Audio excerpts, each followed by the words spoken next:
ఈరోజు కొంతమంది పిల్లరా కన్నీరు కారుస్తున్నారు.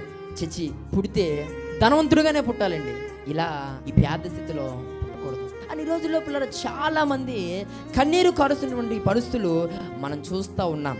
డబ్బు అనుభూతిని మాత్రమే ఇస్తుంది, కానీ పేదరికం అనుభవాన్ని నేర్పిస్తుంది. పేదరికం లోబడి జీవించడం నేర్పిస్తుంది. పేదరికం కష్టం యొక్క విలువ నేర్పిస్తుంది. పేదరికం పడిన తిరిగి మరలా పైకి ఎలా లేవాలో నేర్పిస్తుంది. పుట్టడం పేదవాడిగా పేదదానిగా మనం పుట్టాం, కానీ ఆల్రెడీ దేవుడు ఎలా సంపాదించాలి, ఏది ఎలా సాధించాలి, ఎలా సక్సెస్ అవ్వాలి, ఎలా ఉన్నతమైన స్థితికి రావాలి అనే యొక్క ఆ జ్ఞానం అనే రిచ్నెస్ దేవుడు ఆల్రెడీ మనకి ఇచ్చేసాడు. నీ లైఫ్లో నువ్వేది సాధించలేకపోతున్నావని ఒక చోటే నువ్వు కూర్చుండి అలా ఏడవటం పనిగా పెట్టుకోవద్దు.